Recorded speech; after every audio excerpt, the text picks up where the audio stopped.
Welcome back to the CSP Elite Baseball Development Podcast.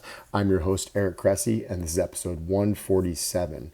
There are about 75 days left until the start of spring training, so it's an exciting time at both Cressey Sports Performance facilities as everyone ramps up for the big day when they report. But it's also a really good time of reflection as we look back on some of the adaptations that we've had with our athletes, what's worked, what hasn't.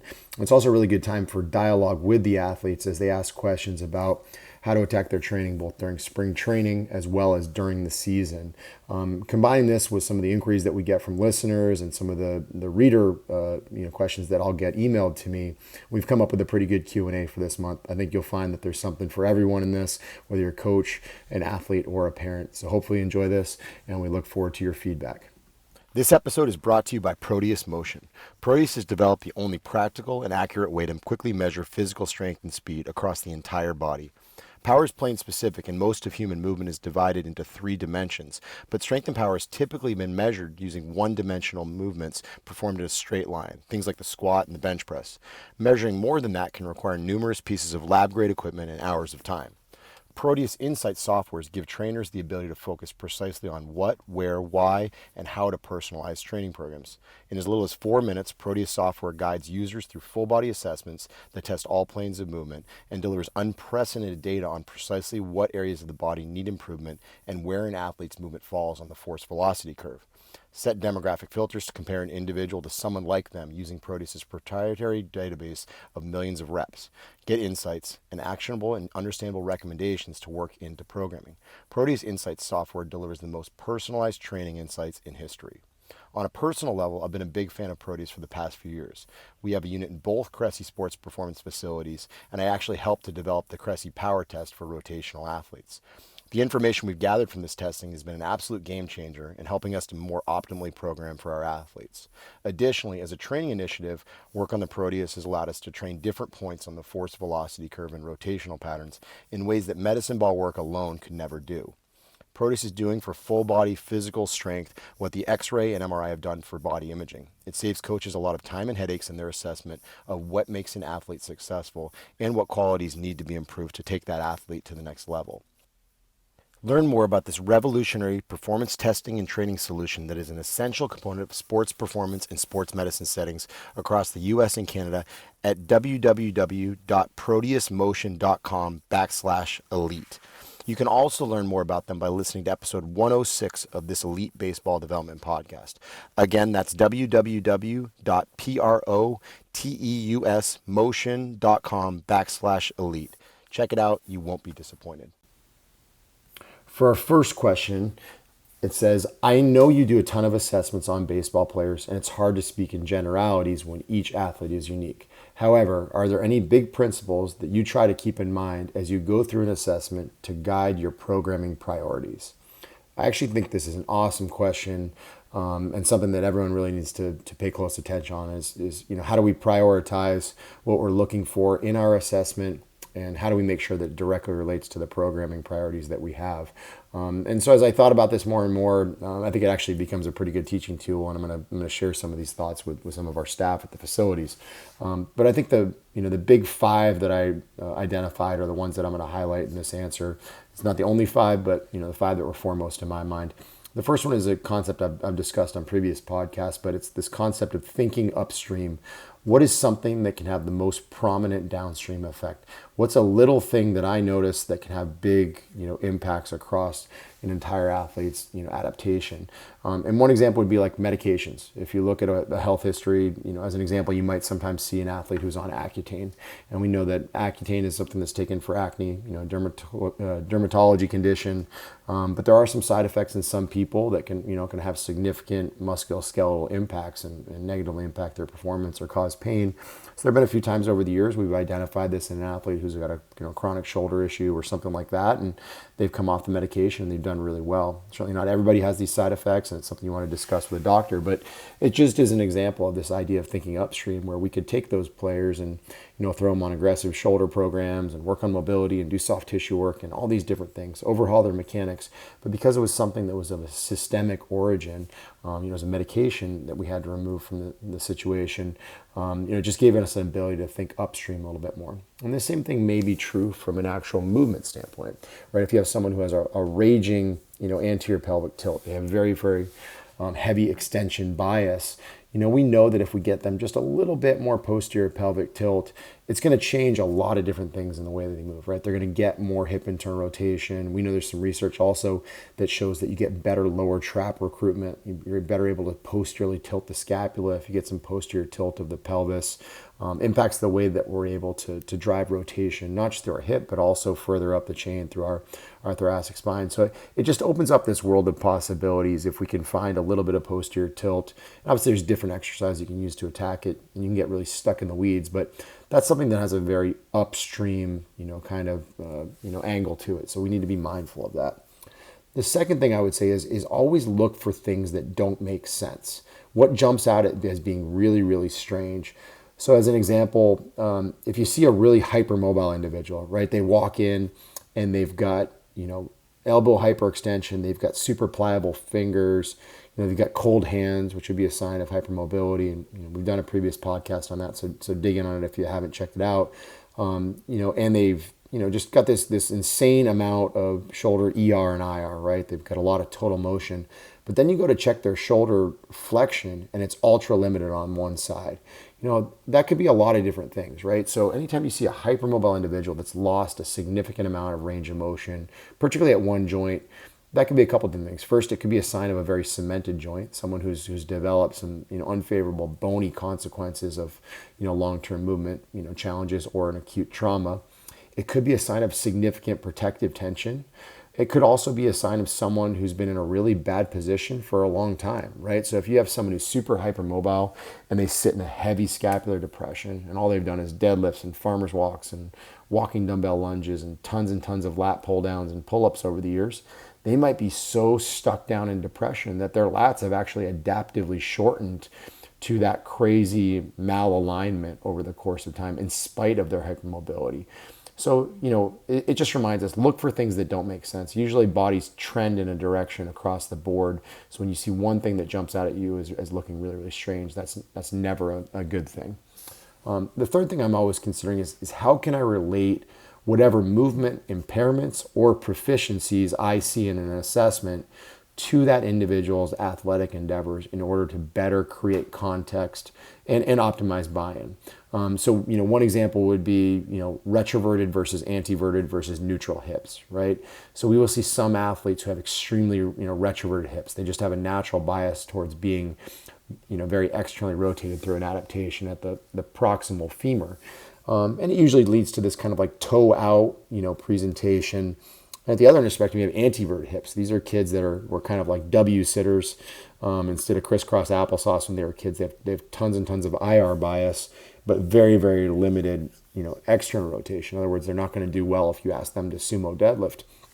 How you would ask these pitchers to set up against the rubber when they're pitching from the stretch might be dramatically different, right? A retroverted hip is going to feel way better with kind of like an external rotation bias.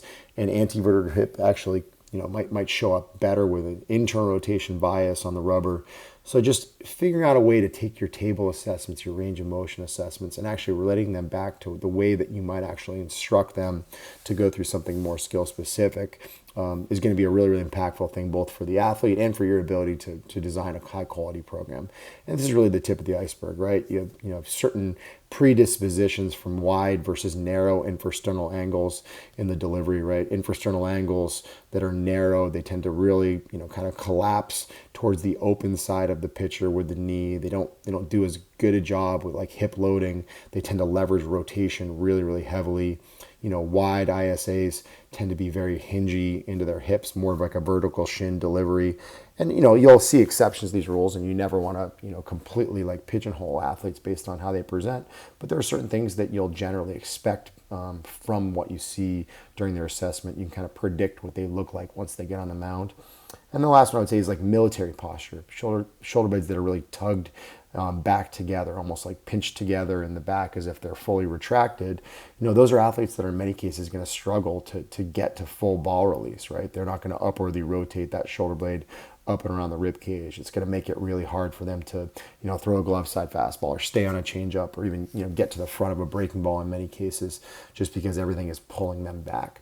So we always try to take, whatever we see in the assessments to create context and optimize buy-in with respect to what they're doing on the field. So that's number 3. Numbers 4 and 5 both are kind of derived from the Selective Functional Movement Assessment, the SFMA. Really, really good course. I'd always, encourage folks to take it. And I think they do a great job of looking at general principles. And it was one of the better courses I've taken in the last decade or so. But, one principle they outline is that you should always chase dysfunctional, non-painful patterns first. So, just for an example, let's say someone walks in with a cranky shoulder that's super limited into internal rotation.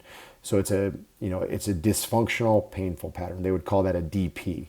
It doesn't get to where it's supposed to, and it's also painful. So if you were just going to throw caution to the wind and aggressively stretch that shoulder into internal rotation, more often than not, you're just going to flare things up even further. It's kind of like banging your head against the wall. Now, conversely, you could take that same individual and look and see, all right, he's got a pronounced scapular anterior tilt. He's got very limited thoracic extension and rotation. Maybe we throw a little soft tissue work on pec minor to get some posterior tilt. Maybe we're working some thoracic spine mobilizations to get him a little more extension and rotation. You do those things, there's a very good chance that when you go back to retest that shoulder internal rotation, it's going to be improved and pain-free. There's actually some research to show that, you mobilize someone into thoracic spine rotation, they are going to get some shoulder internal rotation. So the message there is that sometimes the best way to get from A to B is through C or D. So you might have to kind of go out and around to get where you need to. So just always be mindful of chasing dysfunctional, non-painful patterns first.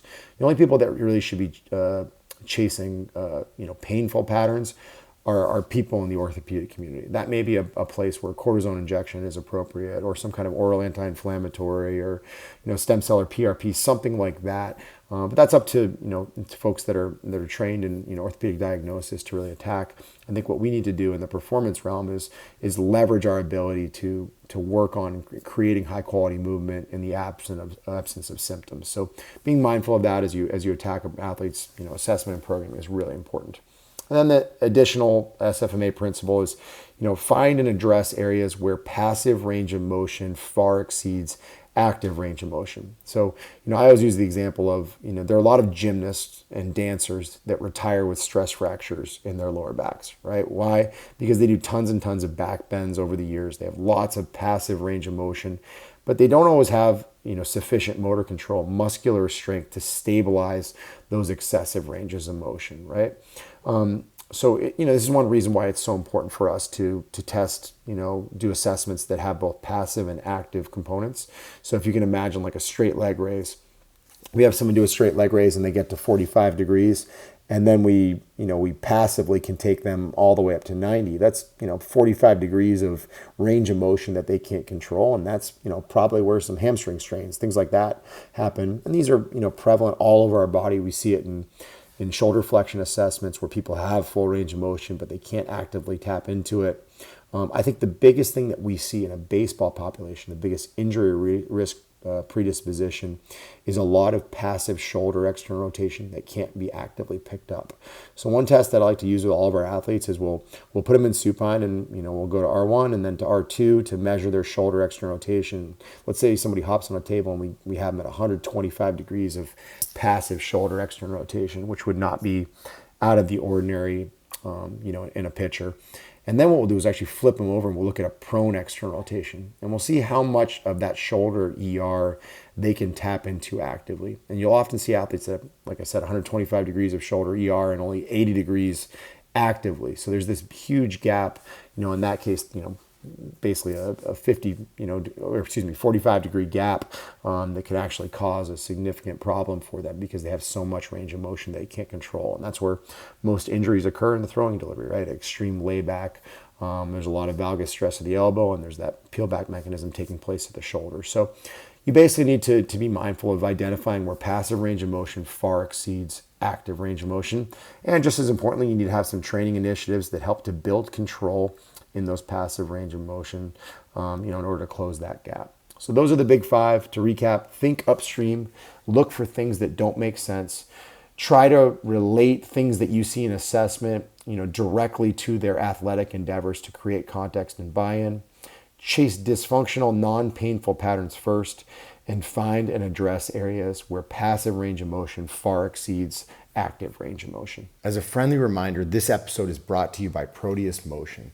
Proteus's resistance training is known as 3D resistance, and it's revolutionizing the way that we can train athletes in a variety of planes of motion, and also the way that we can test those athletes to best design programs to make them successful.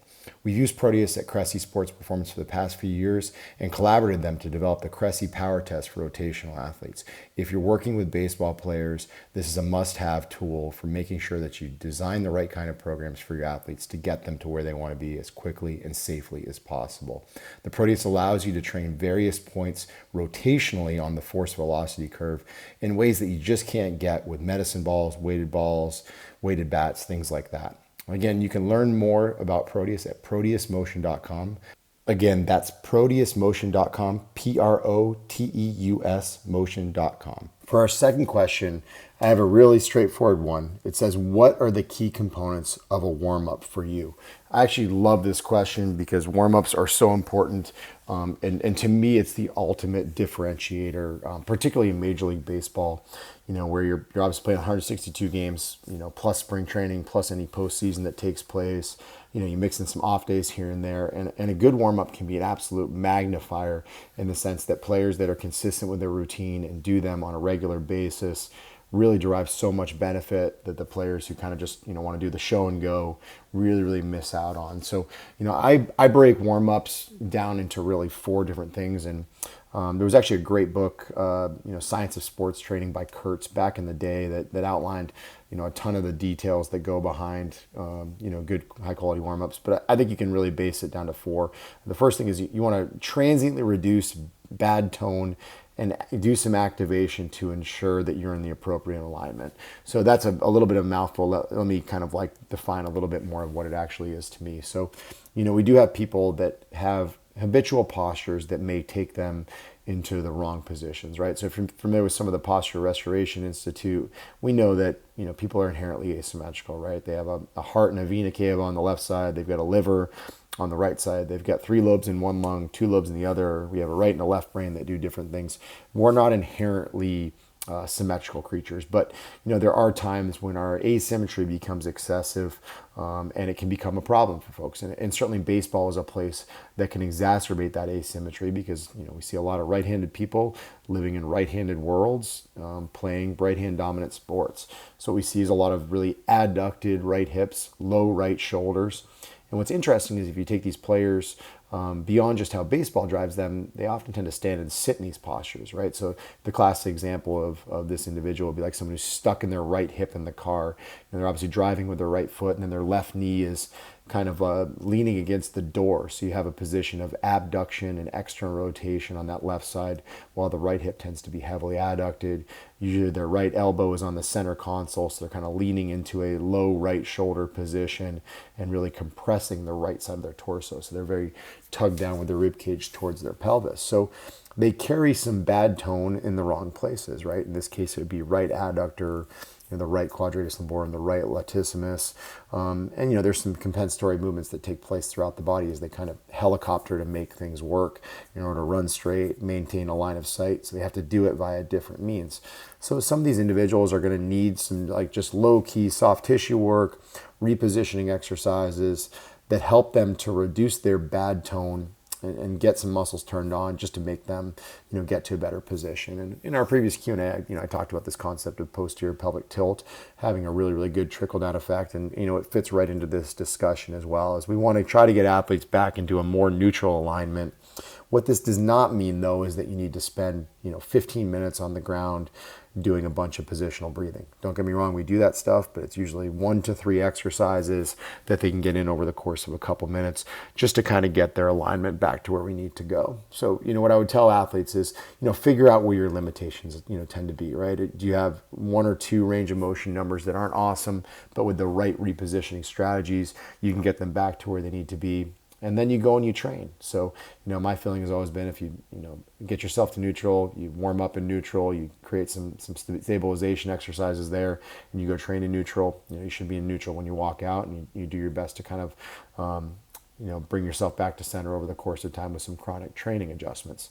And the second thing is you want to raise body temperature. Once you've actually gotten yourself into a kind of a good position from an alignment standpoint, you want to actually perform exercise that gets your temperature up. And it's not uncommon for me to see, athletes, who just aren't even sweating by the end of their warm-up. And I think that's a big mistake. We do know that, body temperature elevation is really, really impactful for a number of different systems. And I think, there's some anecdotal evidence. I think we hear about this a lot in the track and field community, that some of the people with the worst tissue density are the people that don't warm up thoroughly and really try to push through things before the body is actually ready for them. The third part of, creating, good warm up is that you want to establish learning and reaffirmation opportunities, right? So, we've done some ground-based stuff. We've gotten up, we've moved them around to both establish joint range of motion and stabilization patterns, but also raise body temperature. Then we want to actually put them into positions and some loads and velocities that create learning and opportunities for reaffirmation of patterns that we feel are really important. So examples for this would be like stuff with the aqua bag. We might do some hip airplanes where they're actually working on, basically transitioning, in and out of hip internal rotation to simulate what happens on the front hip in their delivery. This may be stuff like throwing medicine balls where we actually are simulating some of the velocities that take place. I've seen more and more athletes over the years that like to just do like a set of rotational and a set of overhead medicine ball stuff at the end of their warm-ups just to kind of prepare them, before they go pick up a baseball. So we want to really make sure that, we start to get a little bit more specific at this point in time. And then ultimately, obviously, like actually picking up the movement in question and gradually building intensity is really, really important, to obviously establish learning, work on the things you need to work on. A pitcher going through their pregame bullpen is obviously a great example of it. They all know some of the pitches that are hardest for them to execute, so they want to go through some of those patterns during the warm-up to make sure they're confident before they go and compete. And then I think the fourth point of, the key components of a good warm-up, it's regulation of emotional states. What you want the warm-up to do is to separate an athlete from everything else that's going on in the world. And one thing that I think is an interesting discussion in this world is the concept of headphones, right? You'll see some athletes that like to throw headphones in during their warm-up, even while they play catch. They use it as an opportunity to, not just listen to music that they have, but also to tune out the outside world. But we also know that there are athletes that throw in headphones and they're getting like Snapchat updates and, Instagram messages and things like that. And they can't possibly do it without running back to their phone. There's an athlete that has not regulated their emotional state, well. In fact, there was some interesting research that just came out recently that showed that checking social media before a workout actually reduced performance. So I think you need to be really mindful of what an athlete does during their warm-up. When it comes to actually regulating that emotional state. How do we transition from rest to exercise and tune out the distractions? So big picture, we come into warm up, we want to transiently reduce some bad tone, do some activation stuff and work to ensure some appropriate alignment for that athlete. Once we've done that, we want to raise body temperature while exposing them to, some significant joint excursions. And then, third, we want to create learning and reaffirmation opportunities. Then we want to make things more skill specific, start to attack the ranges and the velocities that they really get during their athletic participation. And above all else, we want to really work hard to regulate their emotional states, get them adjusted to the environment in which that they're going to be training hard or competing, so that we can separate an athlete from everything else that's going on in the world. For our third question, someone asked, I've heard you refer to thoracic outlet syndrome as a diagnosis of exclusion. Can you please elaborate on what that means? For those of you who don't know, thoracic outlet syndrome has something that's been a great interest of mine over the last couple of years. We've seen quite a few players over the years who have come our way who have either had it and with a surgical intervention or conservative treatment, or people who have come to us with symptoms that didn't add up for a collection of different reasons. And so it actually led to a resource that I created in conjunction with the Fascia Training Academy. So definitely check that out if you haven't already. It was released earlier this year. But I think the big takeaway from this is most of the time, people who have thoracic outlet syndrome diagnosed have actually had a collection of different diagnoses previously. There isn't one slam dunk, kind of diagnostic imaging that you can use to diagnose thoracic outlet syndrome. A lot of times people, pass nerve conduction tests. Even some of the pulse readings that they may do are a little bit trickier. So usually it comes about because they've gone through a collection of, failed rehabilitation attempts, and, some newer diagnostic measures are paired alongside with an honest conversation with a sports medicine professional who really understands these particular presentations. Probably the best way to illustrate it is just to talk about what happens if you have some numbness and tingling into your pinky and your ring fingers, which is, kind of your classic ulnar nerve distribution. What a lot of people don't realize is that your ulnar nerve actually originates all the way up on your brachial plexus, which runs from C5 to T1 on your spine. And then as those nerves come off of your spine, they go right between your anterior and your middle scalenes, which is one place where they could, potentially be, obstructed, whether that's because that tissue is hypertrophied, whether it's because, there may be some congenital predispositions to kind of like a narrower space there. But after they come off that, they go directly underneath your clavicle and above your first rib. So if you have someone who sits in a really heavy scapular depression, that clavicle might sit really, really low.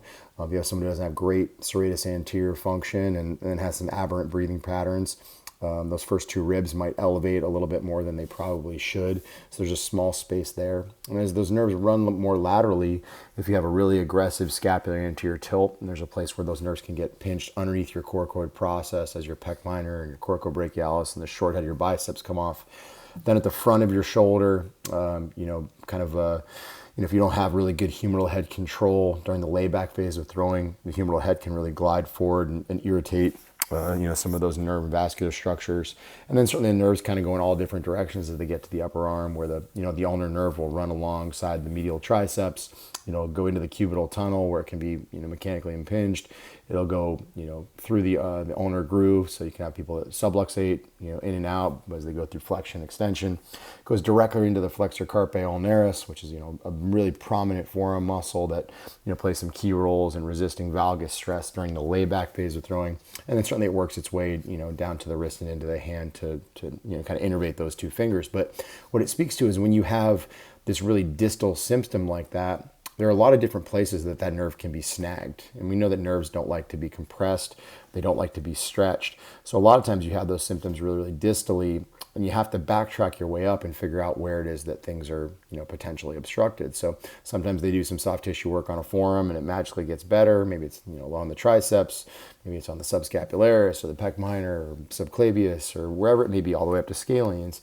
But the point is just that, there are times when you check all those boxes and for some reason people's symptoms don't get better, and you have to start looking more proximally, and that's where you start to look at, a true thoracic outlet syndrome where, the more problematic issues take place, really, really close to the neck.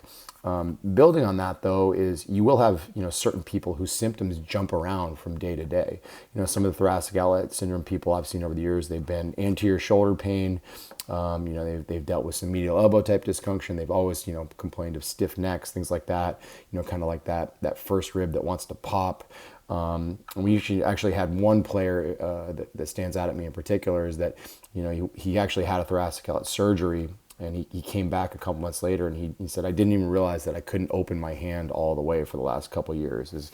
He'd always had anterior shoulder discomfort and things like that, and kind of like almost like a loss of feeling for where his arm was in space. And sure enough, this was something that he didn't realize he'd forgotten what it felt like to feel good. Actually be able to open his hand up to pitch. So I think that was a really, really telling thing for me, is that sometimes the diagnosis of exclusion doesn't even include, things that they were unable to really recognize were actually, kind of functional deficits. So, big picture, you have, thoracic outlet syndrome that may have a nerve impact, and you have some that may have a vascular impact. Certainly on the vascular side of things can be deadly when we're talking about blood clots, and anytime you see shortness of breath, discoloration, swelling in the arm, those are huge red flags. More often than not, we see a more kind of gradual onset of a collection of different symptoms, and that's why these things are so hard to really diagnose. There's not a ton of specialists out there that really hone in on this stuff. Two big names are Pearl in Dallas and Thompson in St. Louis in kind of today's sports medicine world. But I do see this as becoming something that's, probably going to be more common as a specialty, the orthopedic community, just because it is becoming more and more prevalent as we're more familiar with it. And also just that, players are throwing, harder at a younger age, than ever before. So I do, unfortunately think that this is going to be a diagnosis that becomes more common. But that speaks to why, it's a diagnosis of exclusion. It's a tough one. Often gets mistaken for shoulder issues or elbow issues. When in reality, it's more of a proximal origin. If you're interested in learning more, definitely check out my thoracic outlet course in conjunction, with the fascia training and academy. It was something that was really kind of a popular resource for a collection of different people from the sports medicine world and the lay population. If you go to fasciatrainingacademy.com/product/thoracic-outlet-syndrome-course, you can find that and check it out. I think you'll really, really benefit. For our fourth and final question of this installment, it's a little bit of a long one, but I do think it's a really important one that we cover, and it's actually particularly timely. It starts off with, several weeks ago, I was flipping through the channels and came across the 13 or 14U National Championship /tournament/showcase. I honestly can't remember which of the ones it was. I know your views on showcases, but what caught my eye was the 13 or 14-year-old pitching that was topping out at 91 miles per hour. The old me would have said, that's awesome, and this kid has a bright future. However, the current me thought, this kid's headed for Tommy John surgery because his body can't handle those stresses long-term at this age. My question is, what is your initial thought when you see a young kid exhibiting such high velocities at young ages? And my response, very, very simply, is that if you give a kid a Ferrari right when he gets his license, it could very well work out okay. If he's a very responsible kid, he has responsible parents, he has the right driver's education approach, he has the right guardrails set up in his life to actually manage things. Unfortunately, that's very rarely the case when we see young kids who are really, really good. What more often than not happens is that they wind up with parents or coaches or whoever else in their life that really likes to showcase that ability. So rather than actually train to prepare for having it, they like to show it off. And that's a recipe for absolute disaster. And this is actually timely. I'm recording this podcast on January 16th, and I actually just came across the collection of tweets that were calling out a collection of kind of travel ball programs for their insane pitch counts and young kids during Martin Luther King Jr. weekend tournaments, which to me is absolutely mind-boggling that we're talking about tournaments in the middle of January where no one, regardless of where they are nationwide, is prepared to throw competitively.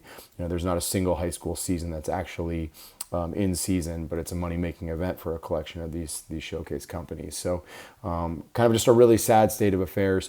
The real challenge with this is not just that, yes, 91 miles per hour for a young kid who's skeletally mature is definitely, flirting with disaster. We know the valgus stresses that take place at the elbow are pretty significant. And at that age also, you're not just talking about, UCL injury risk, you're actually talking just as much about growth plate injuries at both the elbow and the shoulder. So there's a collection of different issues that come with this stuff. But I think the bigger issue is not just the crazy forces that are taking place. It's the development that's being pushed out in that timeline. I'm a big believer in this concept of delayed transmutation, is that in each calendar, we should build a collection of broad kind of motor potential, these general athletic qualities of strength, power, the ability to change direction, the ability to adjust to the lack of predictability that takes place in typical sports. So we do that in a training context for baseball players, largely, in August, September, October. We have a chance to really build the general athlete. If we're talking about a kid that's going to only specialize in baseball, and I don't like that idea, but we can do that in a weight room over the course of time.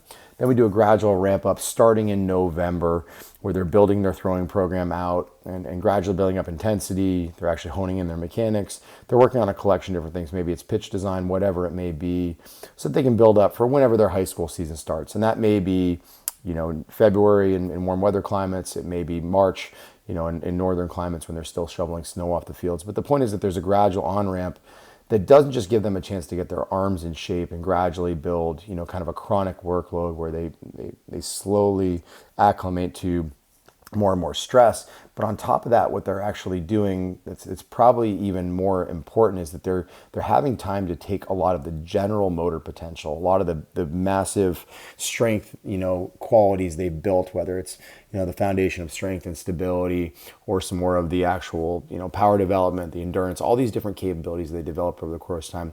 It gives them a runway to transform them into true specific motor potential. So in other words, this delayed transmutation is effectively a way of saying, hey, let's take what we did in the weight room and with our sprint and agility sessions, what we did by playing basketball and stuff, and we're going to take all those broad qualities and we're going to learn how to apply them to a specific realm of baseball.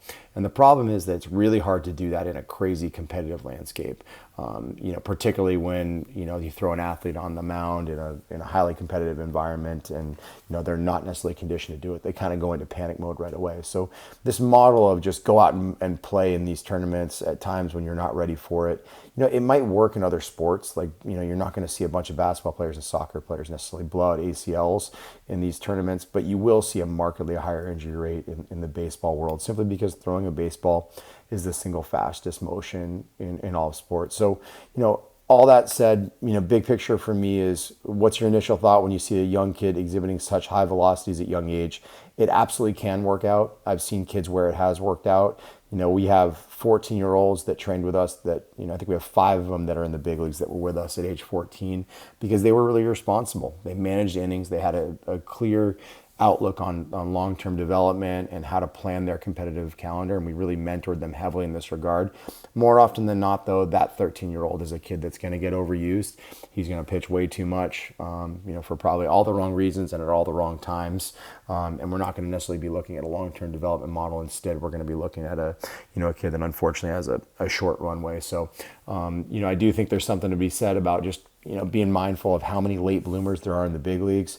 They're not just late bloomers because they played multiple sports, although that probably contributes to it a little bit. I think they're late bloomers, because it was a protective adaptation that gave them a time to, focus on some more important qualities, and then their velocity started to surge when they were 17, 18.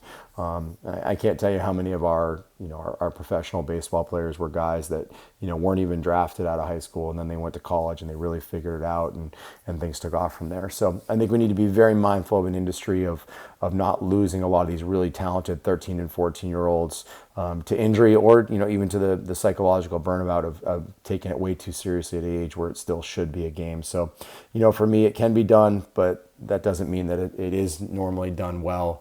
And I think that's a sad state of affairs that, I do hope will change. Unfortunately, a lot of mid-January tournaments and kids trying to blow up radar guns and going out and throwing 110 pitches is not a step in the right direction. So I hope we right this ship sooner than later, because, I'm a big fan of the game, and, I want to leave it better than I found it. So, a lot of my efforts, over the course of my career have been heavily dedicated towards trying to right this ship. And, I do hope that we get this thing moving in the right direction.